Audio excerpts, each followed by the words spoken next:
Hello everyone, तो क्या हाल चाल है आप सभी के। उम्मीद करते हैं सब अच्छे से होंगे।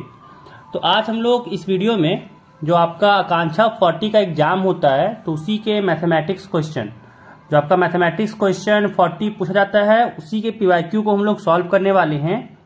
तो ये वीडियो काफी इंपॉर्टेंट रहने वाला है, तो इस वीडियो को आखिरी तक देखें, है ना। तो चलिए शुरू करते हैं। शुरू करने से पहले एक रिक्वेस्ट करना चाहेंगे कि अगर आप हमारे चैनल पर नए हैं तो चैनल को सब्सक्राइब कर लीजिएगा, साथ ही साथ वीडियो को लाइक कर दीजिएगा।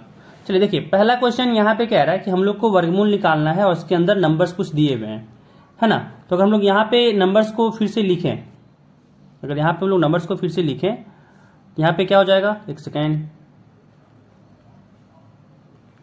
यहाँ पे नंबर्स दिया हुआ है 9.5 इंटू 0.0085 और यहाँ पे दिया हुआ गुने 18.9 और फिर नीचे बट्टा में बात करें तो यहाँ पे है 0.0017 गुने, यहाँ पे है 1.9 और फिर यहाँ पे है गुने 2.1। अब गौर से अगर देखिएगा तो यहाँ पे देखिए पॉइंट के बाद एक डिजिट है, यहाँ पे ये वाला इससे उड़ जाएगा, यहाँ पे भी ये वाला इससे उड़ जाएगा और देखिए पॉइंट के बाद 4 नंबर है और यहाँ पे भी पॉइंट के बाद 4 नंबर है, तो ये वाला पॉइंट इससे उड़ जाएगा, है ना। सारा पॉइंट खत्म आपस में। अब हम लोग काटते हैं, ठीक है। देखिए कैसे कटेगा, देखिए 19 से 95 घटा, है ना, 5 बार में 17, यहाँ पे 17 बचा और यहाँ पे 85 बचा, तो 17 से 85 कटा 5 बार में 5 आया यहाँ पे।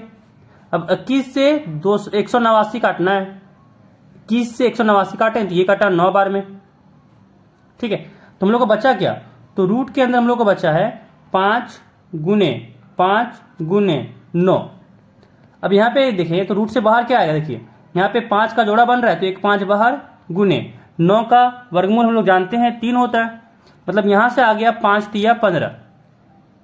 यहाँ पे हम लोग का आंसर आ गया 5 तिया 15, यानी आंसर हम लोग का हो जाएगा ऑप्शन नंबर तीसरा 15, ठीक है। चलिए अगला सवाल देखिए। अगला सवाल देखिए, इसको मिटा लेते हैं, है ना, इसको मिटा लेते हैं हम लोग। अगला सवाल देखते हैं इसके बाद। अगला सवाल यहाँ पे देखें तो यहाँ पे अगला सवाल है कि ए बी सी दिया हुआ है 13 और A square plus B square plus C square दिया हुआ है 69 दिया हुआ है। तो कह रहा है A B plus B C plus C ये क्या होगा। तो देखिए यहाँ पे हम लोग एक फॉर्मूला जानते हैं कि a प्लस बी प्लस सी का अगर हम लोग स्क्वायर करें तो फॉर्मूला होता है a square plus B square plus C square plus 2 times A B plus B C plus C A. कोई दिक्कत नहीं, ये फॉर्मूला होता है। अब देखिए सारा मान तो दिया हुआ है, ए बी सी का मान दिया हुआ है 13, तो यहाँ पे हो गया 13 पावर 2 बराबर a square plus B square plus C square, इसका मान दिया हुआ 69, तो यहाँ पे हो गया 69 जो 2 times A B plus B C plus C A. अब 13 का यहाँ पावर 2 करें तो होता है 169, 13 का स्क्वायर 169 और ये 69 दाएं तरफ प्लस में है तो बाएं तरफ ये माइनस में हो जाएगा और यहाँ से आ जाएगा 2 गुने A B plus B C plus C A. अब 169 में 69 घटाएं तो 100 बचेगा और 100 इधर गुना में है तो इधर आके भागा में हो जाएगा और ये आ जाएगा हम लोग का A B plus B C plus C A. 2 से 100 कटा, यहाँ 50 आया, मतलब A B plus B C plus C A जो है वो आ गया यहाँ पे 50। ऑप्शन नंबर पहला 50 आ गया, ठीक है। ऑप्शन नंबर पहला 50 आ गया। ये भी सवाल खत्म हो गया। चलिए अगला सवाल चलते हैं। अगला सवाल चलते हैं।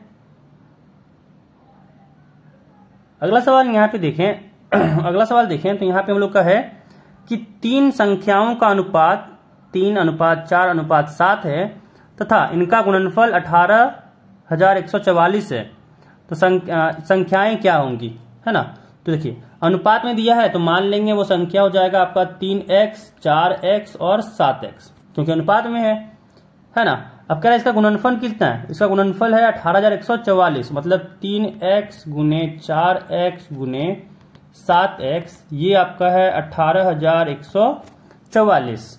अब देखिए 4 3 चौक 12, 12 से 84, यहाँ पे आ गया 84 x के पावर 3, क्योंकि x गुने x भी तो है, बराबर आ गया 18,144। 44। अब यहाँ पे जब एक्स क्यूब करें, है ना, x की पावर 3, ये 84 गुना में है तो जाके भागा में हो जाएगा, यानी आ जाएगा 18,144 बट्टा में 84, है ना।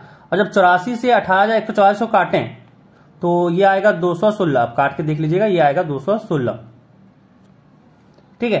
यानी यहां से आ गया एक्स क्यूब बराबर 216। और हम लोग यहाँ पे अगर x की बात करें तो ये नहीं लग रहा कि 216 का घनमूल हो जाएगा, और 216 का घनमूल क्यूब रूट हम लोग जानते हैं ये होता है 6, क्योंकि 216 होता है 6 के पावर 3, तो यहाँ पे x हम लोग का आ गया 6, ठीक है। तो x 6 आ गया, लेकिन हम लोग को काम खत्म नहीं हुआ अभी, हम लोग को वो नंबर्स निकालना है। तो कौन सा नंबर हो जाएगा? 6 तिया 18, 6 चौक 24 और 6 सत्ते 42। तो 18, 24, 42 वो नंबर हो गया। यहाँ पे दिख रहा है ऑप्शन नंबर तीसरा, तो तीसरा आंसर हो जाएगा, ठीक है, तीसरा आंसर हो जाएगा। चलिए अगला सवाल देखिए। अब अगला सवाल करते हैं, पहले इसको फिर से इरेज कर लेते हैं, है ना। चलो देखिए, अगला सवाल यहाँ कह रहा है कि ए तथा बी मिलकर किसी कार्य को 8 दिन में समाप्त कर सकते हैं, बी तथा सी मिलकर इसे 12 दिन में समाप्त कर सकते हैं, तथा सी एवं ए दोनों मिलकर इसे 15 दिन में समाप्त कर सकते हैं। तो सी अकेला इस कार्य को कितने दिन में समाप्त कर सकेगा? तो देखिए मान लेते हैं हम लोग, ठीक है, कि जो ए है अकेला उस काम को, ए जो है वो अकेला उस काम को, ए जो है अकेला उस काम को x दिन में कर रहा है, ठीक है। एक सेकेंड, क्या करते हैं ना, दूसरे पेज में ले लेते हैं ताकि वो थोड़ा सा अच्छे से बना सके। दूसरे पेज में बनाते हैं। क्या माने हम लोग कि ए जो है, हम लोग माने यहाँ पे हम लोग कि ए जो है वो उस काम को x डेज में कर रहा है, ठीक है। बी जो है वो y डेज में कर रहा है, और सी जो है वो उसी काम को z डेज में कंप्लीट कर रहा है, ठीक है। नंबर ऑफ डेज को मान लिए हम लोग, कंप्लीट करने का क्या अकेले कितना दिन में कंप्लीट कर सकता है। चलिए अब आगे पढ़ते हैं क्वेश्चन। आगे क्वेश्चन कह रहा है हम लोग को कि ए तथा बी मिलकर किसी कार्य को 8 दिन में समाप्त कर सकते हैं, ठीक है। तो चलिए यहाँ पे हम लोग ये चीज निकालना चाहते हैं कि बताइए, अगर ए जो है x दिन में उस काम को खत्म कर रहा है तो एक दिन में कितना काम कर रहा होगा?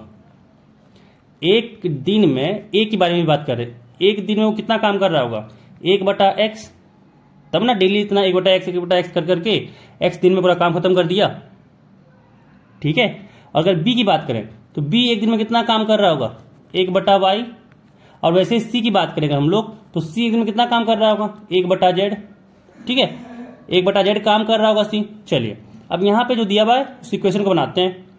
कह रहा है a तथा b मिलकर किसी कार्य को 8 दिन में समाप्त करते हैं, तो फिलहाल भी हम एक ही दिन का निकालना चाहते हैं। तो एक दिन में वो कितना काम कर रहा होगा?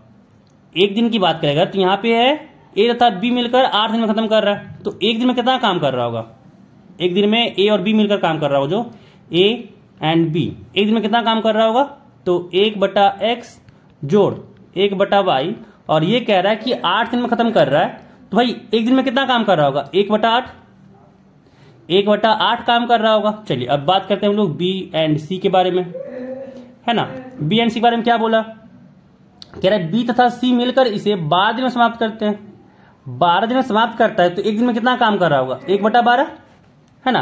यानी एक दिन में बी जो काम कर रहा है 1/y, और इसमें एक दिन में काम अगर जोड़ने सी का 1/z, तो हम लोग का जो काम खत्म हो रहा है वो 1/12 काम खत्म हो जा रहा है, क्योंकि 12 दिन में दोनों मिलके खत्म कर दे रहा है काम को, ठीक है। अब अगर हम लोग बात करें यहाँ पे सी एंड ए के बारे में, सी एंड ए के बारे में कि सी और ए कितने दिन में काम खत्म कर रहा है, ठीक है, सी एंड ए।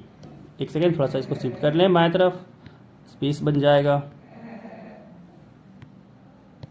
हाँ ठीक है। सी एंड ए के बारे में बात करते हैं अब। सी एंड ए के बारे में क्या बोल रहा है कि सी एंड ए जो है दोनों मिलकर इसे 15 दिन में समाप्त करते हैं, तो एक दिन में कितना काम कर रहा होगा? 1/15, और एक दिन में जो है सी काम कर रहा है 1/z प्लस ए काम कर रहा है 1/x, है ना। और ये कह रहा है कितना दिन में? 15 दिन में खत्म कर रहा है काम को, यानी एक दिन में कितना काम कर रहा होगा? 1/15, 1/15। अब यहां पे 3 इक्वेशन बना, 3 अननोन है, काम खत्म हो जाएगा। हम लोग को निकालना था सी के लिए, मतलब जेड चाहिए हम लोग को, याद रखिएगा जेड चाहिए कि सी के दिन में खत्म कर रहा है तो जेड दिन में जेड निकालना है, ठीक है। अब क्या करते हैं ना, इन दोनों को जोड़ देते हैं। इन दोनों, ये इसको मान लेते हैं समीकरण 1, इसको मानते हैं 2, इसको मानते हैं 3। क्या कर रहे हैं हम लोग, कह रहे हैं कि 2 और 3 को जोड़ देते हैं। ठीक है, तो 2 और 3 को जोड़ेंगे तो क्या हो जाएगा, 1 जोड़ y जोड़ 1/z, बाएं से बाएं जुड़ेगा, यहाँ हो जाएगा 1/z, यहाँ हो जाएगा 1/x, और इधर यहाँ पे बात करें तो हो जाएगा यहाँ पे 1/12 जोड़ 1/15। कोई दिक्कत नहीं। अब इसी में क्या करते हैं ना कि 1 को घटा देते हैं, तो क्या हो जाएगा, माइनस में 1/x, माइनस में 1/y, और इधर हो जाएगा माइनस में 1/8। दिक्कत नहीं, कोई दिक्कत है, नहीं दिक्कत है। ठीक है, देखिए फायदा लेकिन हो जाएगा, यहां से 1/y से 1/y कटेगा, और 1/x से 1/x कटेगा। ठीक है, 1/y से 1/y कटा, 1/x से 1/x कटा। अब देखिए यहाँ पे, अब देखिए यहाँ पे क्या हो गया, 1/z जोड़ 1/z है, तो यहाँ पे आ गया 2/z बराबर।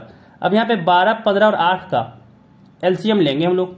12, 15 और 8 का जब एलसीएम लिए तो क्या आएगा, 2 है ना, 2 छक 12, और यहाँ पे 15 ऐसे उतरेगा, 4 दूनी 8, फिर 2 से यहाँ पे 3, फिर यहाँ 15, फिर 2, फिर 3 से, तो 3 एकम 3, 3 पचे 15, 3 यहाँ पे 2 ऐसे उतर जाएगा। कितना आ गया, 5 दूनी 10, 10 तिया 30, 30 दूनी 60, 60 दूनी 120, यानी यहाँ पे आ जाएगा एलसीएम 120। ठीक है, फिर यहाँ पे 12, 10 यहाँ पे आएगा, फिर 15 से तो 8 कटा, 8 यहाँ पर आ जाएगा माइनस, फिर 8 से जब इसको भागा दिए तो यहाँ पे आ गया 15, तो 15 यहाँ पे आ गया, तो ऊपर में हो जाएगा 15। ठीक है, अब यहाँ पे कितना आ गया, 2/z बराबर 10 और 8, 18 माइनस 15, 10 और 8 18, 18 में से 15 घटाएं तो 3 बचा, यानी यहाँ पे आ गया 3/120, तो 3 से 120 काटें, कटा 40 बार में, है ना, और यहाँ पे 1 बचा। अब क्रॉस में गुना करेंगे तो z बराबर आ गया 2 × 40, मतलब z कितना आ गया, 80, मतलब c जो है वो 80 दिन में काम खत्म कर दे रहा है अकेले। ठीक है, यहाँ पे हम लोग का आंसर क्या हो जाएगा, 80 दिन। कहीं दिख रहा ऑप्शन, हाँ ऑप्शन नंबर चौथा। अब ऑप्शन नंबर चौथा हो जाएगा यहाँ पे आंसर। ठीक है, चलिए अगला सवाल देखिए। अगला सवाल यहाँ पे कह रहा है कि यदि 12 तथा 42 का एलसीएम दिया हुआ है 10m + 4, तो कह रहा है m का मान क्या होगा। तो सिंपल सा एलसीएम निकाल लेते हैं ना हम लोग। ठीक है, हम लोग सिंपल सा एलसीएम निकाल लेते हैं, तो 12 और 42 का एलसीएम निकालते हैं। क्या हो जाएगा, 2 छक 12, और यहाँ पे 21 दूनी 42। ठीक है, अब 3 से कटेगा तो 3 दूनी 6, और 7 तिया 21 हो जाएगा। ठीक है, यहाँ से कितना आ गया एलसीएम, तो एलसीएम जो होगा वो हो गया 2 तिया 6, 6 दूनी 12, 12 सत्ते 84, 12 सत्ते 84। अब इसको लिखना है 10m + 8 के तरीके से, तो यहाँ पे क्या करेंगे, इसको लिख सकते हैं 10 × 8 जोड़ 4, 10 × 8 जोड़ 4 लिख सकते हैं 84 को, है ना, 10 8 80, 80 और 4 84 हो गया। अब यहाँ पे m का मान पूछ रहा है, देखिए तो m यहाँ पे कितना है, 8 है, ऑप्शन नंबर तीसरा, ऑप्शन नंबर तीसरा हो गया यहाँ पे 8। चलिए अगला सवाल देखिए। अगला सवाल यहाँ पे हम लोग से पूछा जा रहा है कि अल्फा बीटा जो है, अल्फा जो है वो बीटा से बड़ा है, कह रहा है यहाँ पे इस बहुपद का शून्यक है। ठीक है, इस द्विघात बहुपद का शून्यक है, कह रहा था अल्फा माइनस बीटा 1 है, तो k का मान क्या होगा।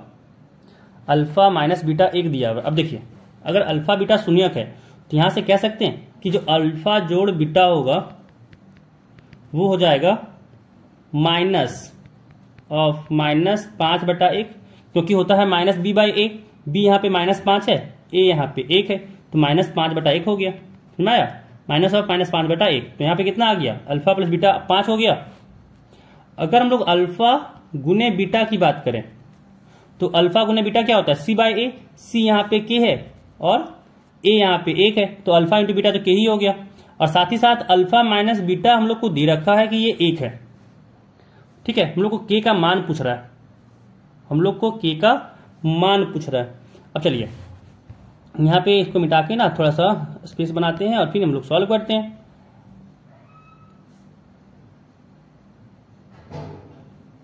देखिए यहाँ पे अगर देखें हम लोग तो क्या हो जाएगा, हम लोग एक फॉर्मूला जानते हैं कि जो अल्फा प्लस बीटा का स्क्वायर होता वो फॉर्मूला होता है अल्फा माइनस बीटा का square plus 4 alpha beta. Formula जानते हैं भाई, ए प्लस बी का होल स्क्वायर है ना, ए प्लस बी का होल स्क्वायर फॉर्मूला जानते होंगे। ए प्लस बी का होल स्क्वायर होता है A square plus B square plus 2ab plus 2ab। ये फिलहाल के भी ए प्लस बी का होल स्क्वायर हुआ। और अगर इसमें अगर हम लोग देखिए, इसमें अगर हम लोग क्या करते हैं ना कि 2ab घटा दें, ठीक है, तो 2ab जोड़ना पड़ेगा, घटाए हैं तो 2ab को जोड़ना ही पड़ेगा। और इधर तो ए प्लस बी का होल स्क्वायर चल ही रहा है। अब यहाँ पे देखिए ये फॉर्मूला बन गया ए माइनस बी का होल स्क्वायर, साथ में यहाँ पे आ गया 4ab और साथ में क्या आ गया ए प्लस बी का होल स्क्वायर। तो यही चीज यहाँ पे लिख रहे हैं हम। तो ए प्लस बी में यहाँ प्रूफ किए, यहाँ पे अल्फा और बीटा में लिख दिए, क्या दिक्कत है, ठीक है। चलिए अब यहाँ पे मान रखते हैं अल्फा प्लस बीटा 5 है, मतलब 5 के पावर 2 बराबर अल्फा माइनस बीटा 1 है, मतलब 1 के पावर 2 जोड़ 4 अल्फा बीटा है ना। अब जगह बनाने के लिए इसको मिटा लेते हैं।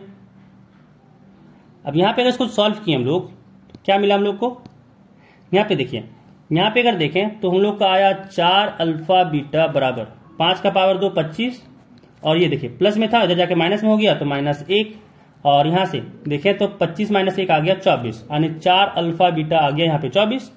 तो अल्फा बीटा की बात करते क्या हो जाएगा 24/4, 4 से 24 कटा 6 बार में, और यहाँ पे आ गया अल्फा गुने बीटा 6, ऑप्शन नंबर चौथा, ठीक है। क्योंकि देखिए अल्फा इंटू बीटा क्यों निकालें, क्योंकि अल्फा इंटू बीटा तो के ही था ना, तो के का मान हो गया 6, सुना है, तो यहाँ पे के हो गया यहाँ पे 6।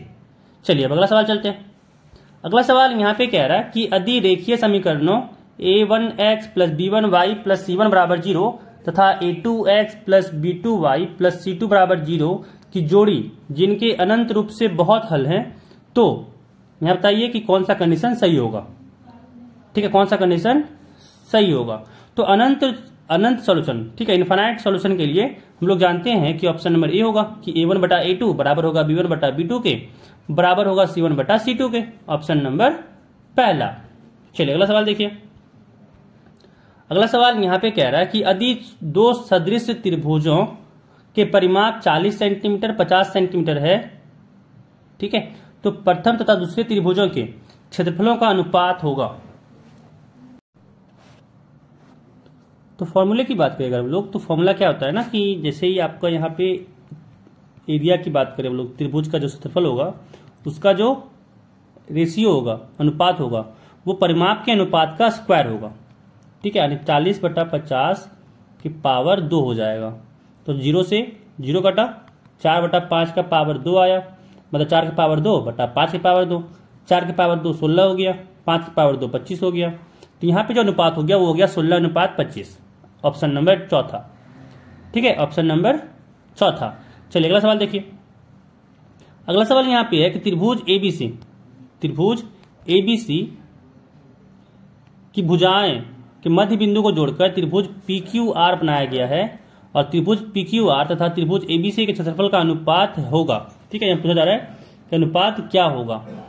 अब देखिए, अब यहाँ पे अगर देखें तो क्या हो जाएगा, यहाँ पे कह रहा है अगर एक त्रिभुज को हम लोग बना लें, एक त्रिभुज को अगर हम लोग बना लें, तो यहाँ कह रहा है हम लोग को कि भाई जो इसका भुजाओं के मध्य बिंदु है, तो मध्य बिंदु को मिलाकर बनाया गया है, ठीक है, मध्य बिंदु को मिलाकर बनाया गया। तो देखिए यहाँ पे ना ये 4 इक्वल भाग में बंटता है, ध्यान रखिएगा, ये 4 इक्वल भाग में बंटता है, इसलिए जो अनुपात होगा छोटा, ये जो ABC को इसको मान लें और ये जो PQR मान लें, तो जो अनुपात होता है ना ABC का, मतलब मान लेते हैं बड़ा वाला के लिए A1 और छोटा वाला के लिए मान लेते हैं A2, तो जो अनुपात होता है वो अनुपात होता है 1:4 का, ठीक है, याद रखिएगा। ये 4 त्रिभुज में बट गया है, चारों इक्वल भाग का होता है, इसलिए 1/4 हो जाता है, ऑप्शन नंबर हो जाएगा यहाँ पे दूसरा।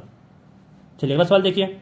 अगला सवाल देखिए, यहाँ पे कह रहा है कि कॉट थीटा जो है वो b/a है, तो cos theta plus sine theta बटा cos theta minus sine theta का मान क्या होगा, ठीक है। तो देखिए कैसे निकालेंगे, यहाँ पे अगर हम लोग देखें तो क्या करते हैं ना कि साइन थीटा से ऊपर नीचे डिवाइड करते हैं, कॉस थीटा जोड़ साइन थीटा बट्टा में साइन थीटा हो जाएगा। अब गौर से देखिए, साइन थीटा से डिवाइड कर रहे हैं, इसको भागा दे रहे हैं, तो साइन थीटा अलग अलग भी कर सकते हैं भागा, है ना, आगे जाके तो अलग करना ही है, तो भाई वो प्रोसेस थोड़ी चेक करना है, डायरेक्ट यही कर देते हैं हम लोग। तो यहाँ पे जाएगा कॉस थीटा बटा साइन थीटा और साइन थीटा बटा साइन थीटा, फिर बटा यहाँ पे भी वही हो जाएगा, कॉस थीटा बटा sine theta minus sine theta बटा साइन थीटा। अब यहाँ पे गौर से देखें तो साइन थीटा से साइन थीटा कटा, यहाँ भी साइन थीटा से साइन थीटा कटा, कॉस थीटा बटा साइन थीटा हो जाएगा यहाँ पे कॉट थीटा, साथ में होगा +1 बटा कॉट थीटा माइनस में 1।